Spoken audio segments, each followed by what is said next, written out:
স্বাগত সংবাদ যোগে দিনের প্রধান সংবাদ এবং তার বিশ্লেষণ নিয়ে আপনাদের সঙ্গে আছে আমি রাকিব হাসান। চলুন শুরুতে জেনে নিই কি থাকছে আজকের সংবাদ যোগে। কালকে গভীর রাত থেকে ম্যাডাম খুব ক্রিটিক্যাল কন্ডিশনে চলে গেছেন, ফাইট করছেন তিনি আমাদের মাঝে ফিরে আসার জন্য। এখনো অবস্থা অত্যন্ত ক্রিটিক্যালি আছেন, এখনো বলবার মতো কোনো কন্ডিশনে এখনো উনি আসেন নাই। উনি সিসিইউতে আছেন, ওনার যেভাবে চিকিৎসা হয়ে আসছে ঠিক ওইভাবে আজও চিকিৎসা চলছে। মূলত ফুসফুস আর হৃদযন্ত্রের গুরুতর সংক্রমণ নিয়ে সংকটাপন্ন অবস্থায় হাসপাতালে চিকিৎসা সেবা নিচ্ছেন বিএনপি চেয়ারপারসন বেগম খালেদা জিয়া এবং নতুন করে নিউমোনিয়া আক্রান্ত হয়ে গেল রোববার থেকে তিনি এই হাসপাতালে আছেন। সংকটাপন্ন অবস্থায় চিকিৎসাধীন বিএনপি চেয়ারপারসন খালেদা জিয়ার শারীরিক অবস্থা একই রকম আছে, তবে তিনি চিকিৎসায় রেসপন্স করছেন এমনটাই চিকিৎসকের বরাত দিয়ে দলের পক্ষ থেকে জানানো হয়েছে। আমরা আলাপ করতে চাই, আমাদের সঙ্গে আছেন সাবেক এমপি ও বিএনপি কেন্দ্রীয় নেতা ওয়াদুদ ভূঁইয়া এবং আছেন জাহাঙ্গীরনগর বিশ্ববিদ্যালয়ের সরকার ও রাজনীতি বিভাগের অধ্যাপক ডক্টর শামসুল আলম। আপনার দুজনকে স্বাগত জানাচ্ছি এবং অনেক ধন্যবাদ জানাচ্ছি আমাকে সময়টা দেওয়ার জন্য। জনাব ওয়াদুদ ভূঁইয়া, আপনাকে দিয়ে আলাপটা আসলে শুরু করতে চাই। আপনি দেখেছেন যে বেগম খালেদা জিয়ার শারীরিক যে অবস্থা সেটা নিয়ে সামাজিক যোগাযোগ মাধ্যমে ভার্চুয়াল জগতে ইচ্ছে মতো গুজব ছড়ানো হচ্ছে এবং সেই জায়গা থেকে অনেকেই বিভ্রান্ত হচ্ছেন। কাজেই সঠিক তথ্যটা জানার জন্য এই সমস্ত সাধারণ মানুষরাই ভরসা রাখেন আমাদের এই মূলধারার গণমাধ্যমের ওপর এবং আমাদের সংবাদকর্মীরাও মাঠে অপেক্ষা করেন। মুশকিল হচ্ছে সেখানে গণমাধ্যমের সাথেও প্রতিক্রিয়া বা তথ্য দেওয়ার ক্ষেত্রে যদি এক তথ্য আসে সেটা তো বিভ্রান্তি ছড়ায়। আপনি নিজেও সেটা দেখেছেন। এখন একটু বলবেন আসলে এগুলো আসলে কতটা বিশৃঙ্খলা তৈরি করে এবং আরেকটু সহজ করে সঠিক তথ্য পাওয়ার পথটা আসলে কি হতে পারে? ধন্যবাদ আপনাকে। আপনি খুবই গুরুত্বপূর্ণ একটি প্রশ্ন করেছেন। বেগম খালেদা জিয়া এখন সারা দেশের একজন সিনিয়র সিটিজেন বা আমাদের মুরব্বী হিসাবে এস্টাবলিশড হয়েছেন। বেগম খালেদা জিয়া এখন শুধু দলের সম্পদ নয়, তিনি সকল দলের এবং দেশের জাতির সম্পদে পরিণত হয়েছেন। ওনাকে সবাই সেই শ্রদ্ধা নিবেদন করছেন, সেই শ্রদ্ধা ভরে সবাই দেখছেন। এমন একটি ব্যক্তির বিষয়ে তার সুস্থতা অসুস্থতা নিয়ে কথা বলতে আমাদেরকে অত্যন্ত সতর্কতার সহিত কথা বলা উচিত। বেসিক্যালি দলের পক্ষ থেকে বা যিনি একজন ডক্টর জাহিদ সাহেব, দলের স্থায়ী কমিটির সদস্য, তিনি বেগম খালেদা জিয়ার বর্তমান অবস্থা বা অতীত অবস্থা বা সম্ভাবনা এগুলো তিনিই বলবেন। আর যারা বলছেন, বিভিন্ন জন দেখে এসে বলছেন, আমি মনে করি সেটা সঠিক নয়। তারা তাদের কথাগুলো, অন্যদের কথাগুলো দর্শক হিসাবে, জনগণ পাঠক হিসাবে অনলাইনে বা অফলাইনে অথবা স্ট্রিম মিডিয়ায় আমাদের গুরুত্ব দেওয়া ঠিক হবে না। আর আমি সাংবাদিক ভাইদের উদ্দেশ্যেও বলবো, যে কোনো ভিজিটর, একটু সিনিয়র লেভেলের ভিজিটর বের হইলেই তাকে ঘিরে ধরে প্রশ্ন করাটাও ঠিক নয়। কারণ সুনির্দিষ্ট করা আছে যে কে কথা বলবে এই বিষয়ে, কে কথা বলবেন।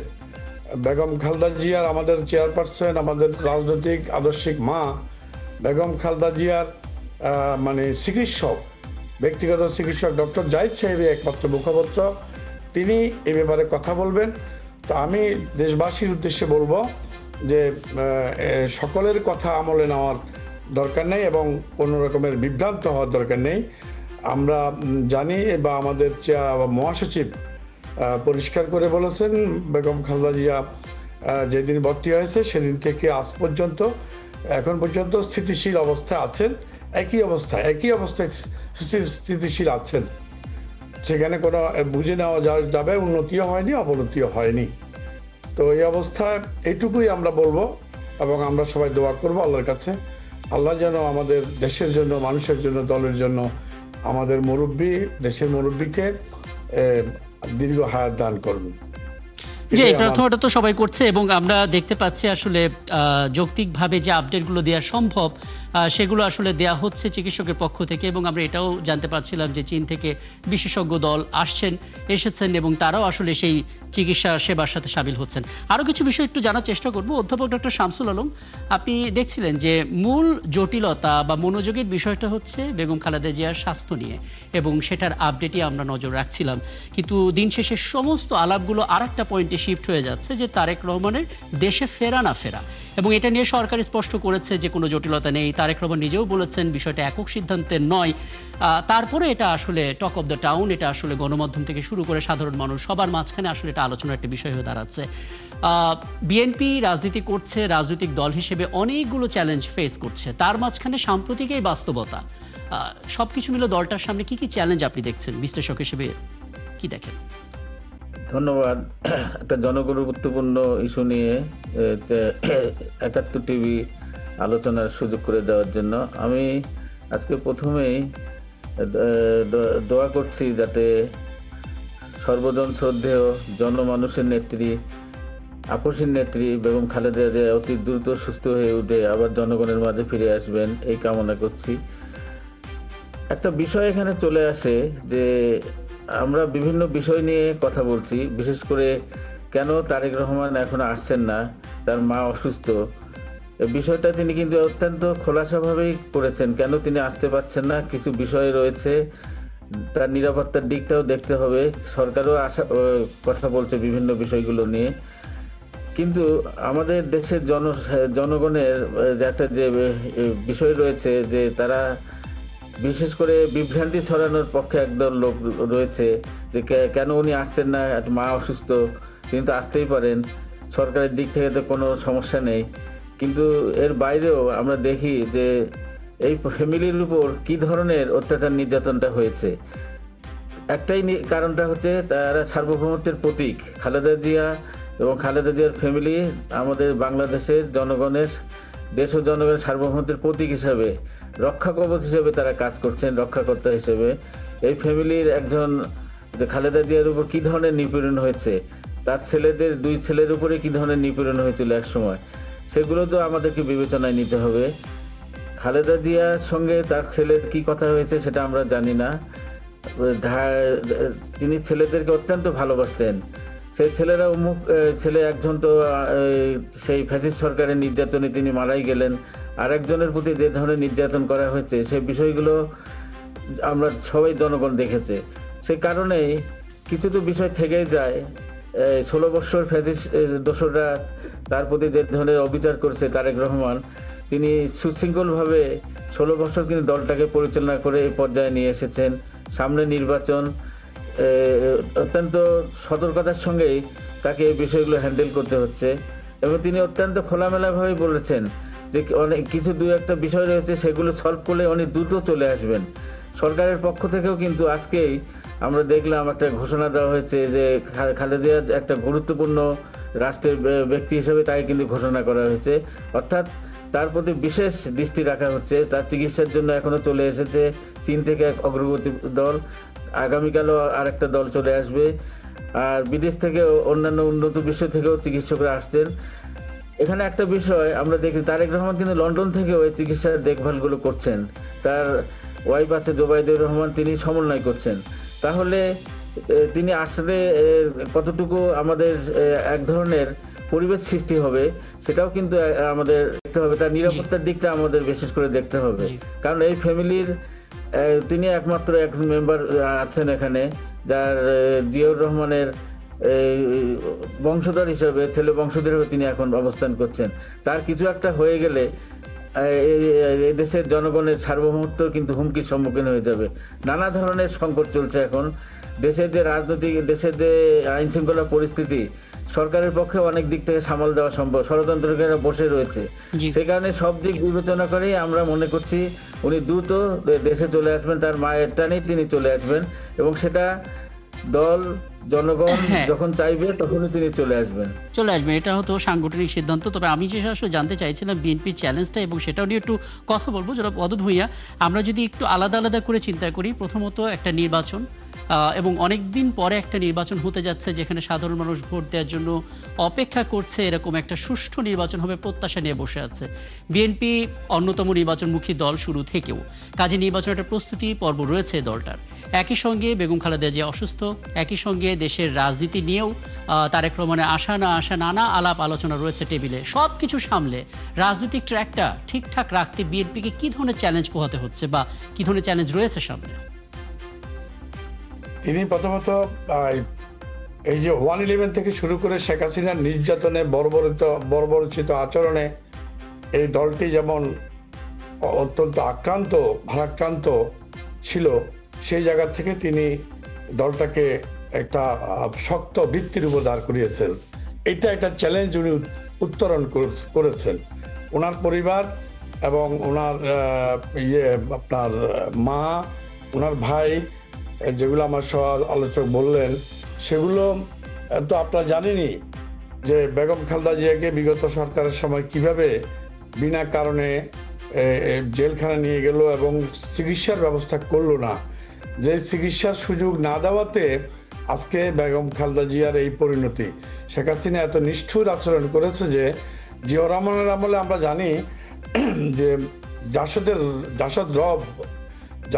রব সাহেব অসুস্থ হলে তাকে জার্মানিতে নিয়ে চিকিৎসা করা হয়েছে। জেল কোডে এই বিধান আছে। জেল কোডে এই বিধান থাকা সত্ত্বেও বেগম খালেদা জিয়াকে মানে পরিকল্পিত উপায়ে ধীরে ধীরে মেরে ফেলার জন্য শেখ হাসিনা সরকার চিকিৎসার সুযোগ দেননি। এই অবস্থাও বেগম খালেদা জিয়া আপোষ করেননি এবং তারেক রহমান বা জিয়া পরিবার আপোষ করেননি এবং জিয়া পরিবারের যে দ্বিতীয় ছেলে সদস্য আপনারা জানেন যে তারেক আরাফাত রহমান কোকো, তাকেও কিন্তু তারা 111 নির্যাতন করে হত্যা করেছেন। এই অবস্থায় শুধু এই জিনিসগুলো অনেক বড় বড় চ্যালেঞ্জ। এর মধ্যে নির্বাচন নিয়ে বাংলাদেশে যে সকল অপকৌশল অপরাজনীতি হচ্ছে, নির্বাচন হতে দেবে না, তারপরে পিআর চাই, তারপরে গণভোট চাই, গণভোট আগে না পরে, বা ইত্যাদি ইত্যাদি করে করে দ্বিচারিতার ভূমিকায় একটি দল অবতীর্ণ হয়েছে। সীমান্তের ওপারের একটি শক্তি বা আপনার দলের ছায়া এবং সহযোগিতায়, এইটিও বিএনপির জন্য, তারেক রহমান সাহেবের জন্য একটি চ্যালেঞ্জ। সেই চ্যালেঞ্জটা এখন আমরা বা তারেক রহমান সাহেব মোকাবেলা করে যাচ্ছেন। এই অবস্থায় আরেকটি চ্যালেঞ্জ সামনে এসে দাঁড়িয়েছে, সেটা হলো যে ওনার মা মৃত্যুর শয্যায় দাঁড়িয়ে, মৃত্যুর ধারপ্রান্তে দাঁড়িয়ে মৃত্যুর সাথে পাঞ্জা লড়ছেন। তো কোনো সন্তানেরই তো এই কষ্ট মেনে নেওয়ার মতো না। যেহেতু তারেক রহমানের কাছে মা যেমন অত্যন্ত গুরুত্বপূর্ণ, আমার কাছে, আমাদের কাছে, সবার কাছে যেমন মা গুরুত্বপূর্ণ, তেমনিভাবে আবার তারেক রহমানের কাছে মায়ের পাশাপাশি দেশ, দল এবং দলের ভবিষ্যৎ, দেশের ভবিষ্যৎটাও তারেক রহমানকে ভাবতে হয়। এটাও একটা বিশাল একটা চ্যালেঞ্জ। কারণ তারেক রহমান সাহেব ইতিমধ্যে স্পষ্ট করেছেন যে তার আগমনটা তার একক ইচ্ছার উপরে নির্ভর করছে না। এটা হয়তো উনি অত্যন্ত খোলাখুলিভাবে বলতে পারেননি।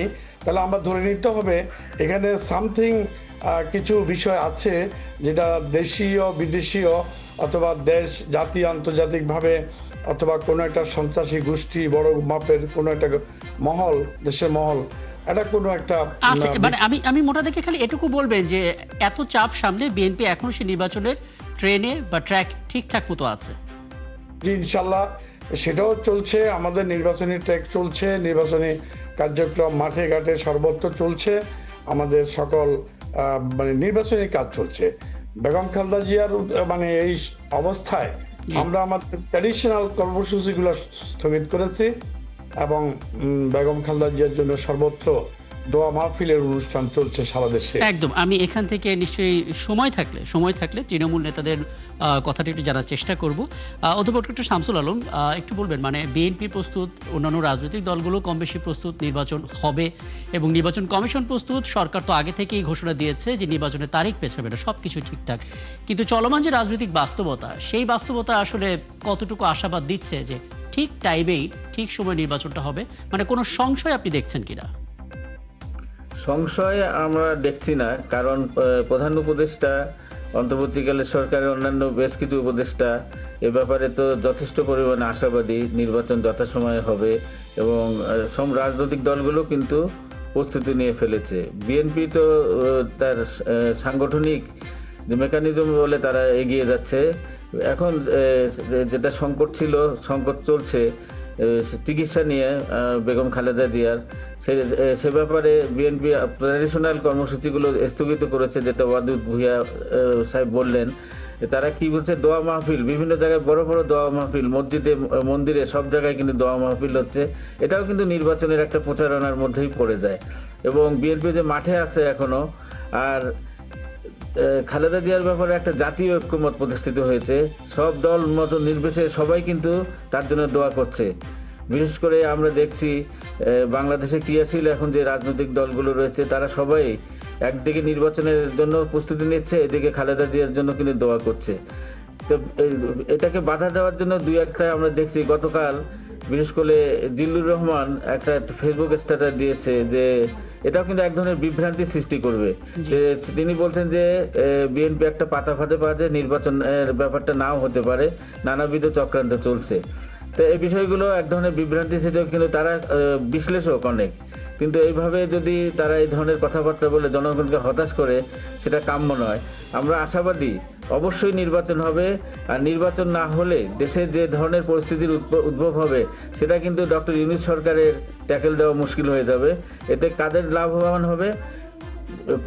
পঞ্চম বাহিনী, যেটাকে আমরা বলি ফ্যাসিবাদী গোষ্ঠী, তারা কি করবে? তারা এখানে লাভবান হয়ে যাবে, দেশের অর্থনীতি ধ্বংসের দিকে চলে যাবে। সে কারণেই আমাদের দরকার রাজনৈতিক দলগুলো যারা ক্রিয়াশীল রয়েছে, তারা ঐক্যবদ্ধভাবে এই সংকটটাকে বজায় রাখা, সংকট থেকে উত্তরণের জন্য একত্রিতভাবে নির্বাচনে অংশগ্রহণ করে তাদের নিজস্ব দলীয় কর্মসূচি অনুযায়ী নির্বাচনে অংশগ্রহণ করবে। জি, তার মানে বেগম খালেদা জিয়ার ইস্যুতে সব রাজনৈতিক দলগুলো যেমন একটা ঐক্যমত্যে পৌঁছেছে যে হ্যাঁ আমরা তার সুস্থতা কামনা করি, ঠিক তেমনি আসলে সেই সমমর্মিতার জায়গাটা নিয়ে আসলে নির্বাচন পর্যন্ত ঠিকঠাক থাকতে হবে, এবং বিশ্লেষকদের বিশ্লেষণটা একটু সাবধানে করা উচিত। অনেক ধন্যবাদ আপনি দুজনকে আমাকে সময়টা দেওয়ার জন্য। নিশ্চয়ই সময় থাকলে আলাপটা আরও দীর্ঘ করতাম, এবং অনেক ধন্যবাদ আমাদেরকে সময়টা দেওয়ার জন্য। দর্শক, আমাদের সঙ্গে ছিলেন এতক্ষণ সাবেক এমপি ও বিএনপি কেন্দ্রীয় নেতা ওয়াদুদ ভূঁইয়া, এবং আছেন জাহাঙ্গীরনগর বিশ্ববিদ্যালয়ের সরকার ও রাজনীতি বিভাগের অধ্যাপক ডক্টর শামসুল আলম। এবং এই ছিল আজকের সংবাদযোগে। আগামীকাল ঠিক রাত 10টায় আবারও দেখা হবে নতুন কোনো বিষয় এবং তার বিশ্লেষণ নিয়ে। থাকুন একাত্তরের সাথে।